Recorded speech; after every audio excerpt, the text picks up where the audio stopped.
We hear the term linear thrown around a lot these days in conversations about color grading. I talk about it all the time here on my channel. You'll hear other people talk about it. And yet, for being such a seemingly simple term, there seems to be a lot of confusion that arises around it. I think the main reason for this is that when you say linear or when I say linear, we may not even be talking about the same thing. So in this video, I want to walk you through 3 distinct meanings of the word linear that might be the meaning being used in the context of post-production motion imaging. Once you understand these different meanings and you're able to pick out which one is likely being used in a particular conversation or context, you're going to have a more simple understanding of what's being discussed and what needs to be done, and ultimately be more empowered to grade better images and have better conversations about the color grading process. So let's dive right in. And for this first meaning of the term linear, I actually want to move off of the color page completely, and we're going to go over here to the edit page. And here in the edit page, I want to envision a scenario where I want to animate a change over time. I want to do some keyframing of my image, okay? And in this case, let's say that I want to take the opacity of my image from 100% down to 0%, somewhere here in the back end of the clip. One way to go about this would be to go up in here to my inspector and click this little diamond icon to set a keyframe, okay? Once I've done that, I'll get the option to preview my keyframing, my change over time, directly here in the timeline. And I'm now going to scrub my playhead to the last frame of this clip, and I'm going to click this diamond once again to drop another keyframe. And here I'm going to set my opacity to 0. And you can see I've now got a change that's taking place over time to the opacity parameter of this image.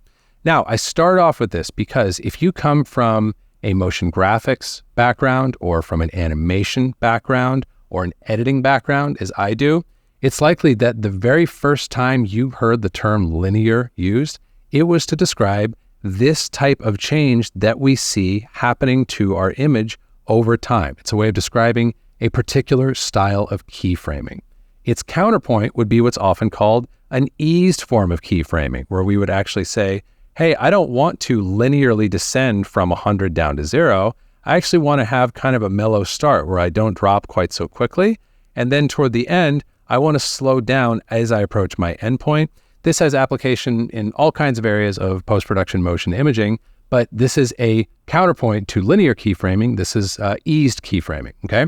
And again, I emphasize this not because it has a ton of relevance to our application in color grading, but because if you're coming from one of those disciplines that I mentioned, this may indeed be the very first thing that you think of when I use the term linear. And if so, it's often going to lead to confusion. So that's the first very common meaning of the word linear, although it is not terribly common or relevant in the context of color grading. I'm not going to say it's totally irrelevant, but it is less relevant than the next 2 meanings that we're about to discuss back in the color page where I'm a lot more comfortable. So let's go ahead and reset everything that we've been doing here. And I'm going to go back over here to the color page and let's talk about these next 2 distinct meanings of the term linear.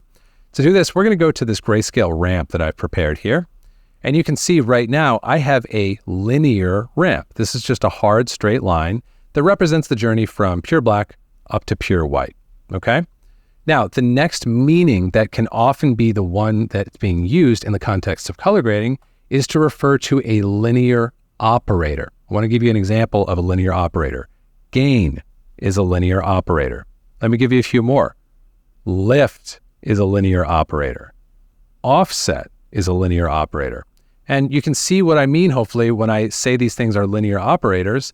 They are making no change in the curvature of this line. It was a straight line before, it's a straight line after. We're just changing its slope or its position in the graph, but we're not actually introducing bend or curvature into the image.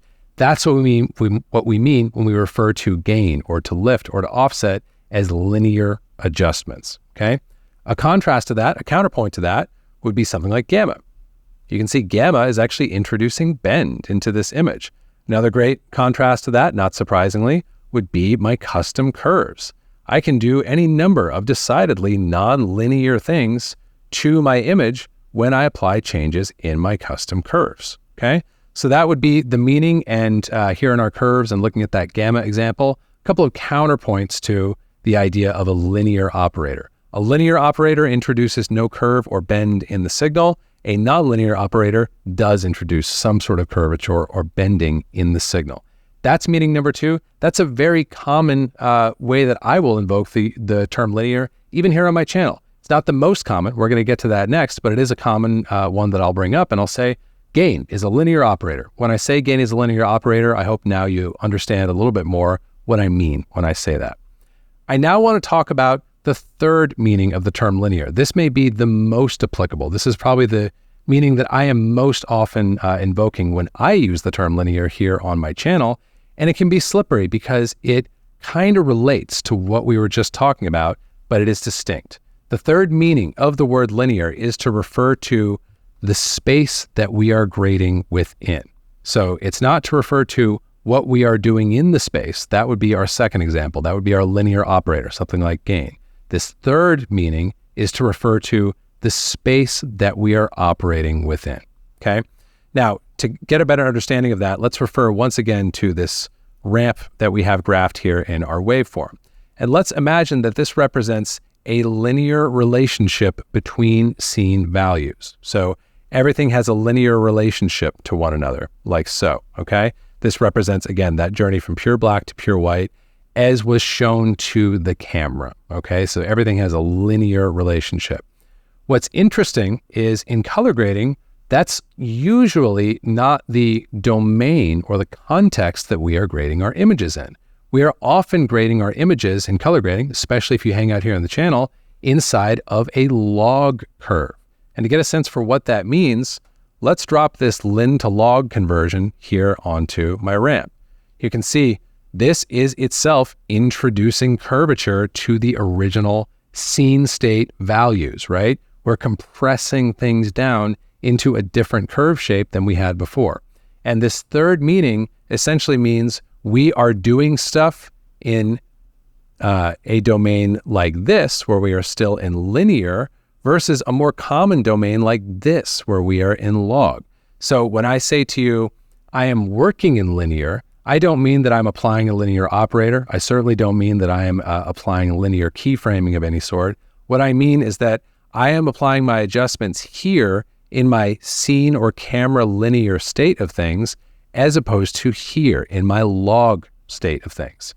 You see the distinction there? They overlap, but they are separate ideas. Linear operators versus the linear domain that we might choose to operate in.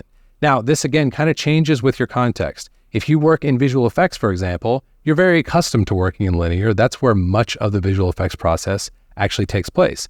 In color grading, we tend to work in log. However, if you've been hanging out here on the channel, you might know that there are a number of operations that I actually think are highly advantageous and preferable to perform in a linear domain. That's why I say this is actually the most common meaning of the term linear when I use it here on the channel. It's to say, hey, just for the sake of this operation, this adjustment that I'm going to make, I'm going to move out of my stock or my default log domain, my log working space, and into a linear working space because there is some advantage to doing so, okay?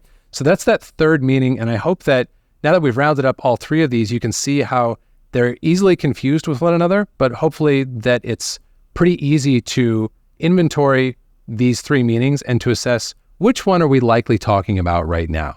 If I'm talking about an adjustment, we're probably talking about that second meaning, a linear operator. If I'm talking about grading in linear, I'm probably talking about this third meaning of grading in that particular domain. And the one to watch out for, especially when we're talking about color grading, is to make sure we're not confused and the person we're speaking with is not confused about some sort of linear or nonlinear change over time, as in the context of eased keyframes or non-eased keyframes. Once you have these three meanings straight in your mind, I think you're going to find it a lot easier to have concise and meaningful conversations that involve the use of the word linear.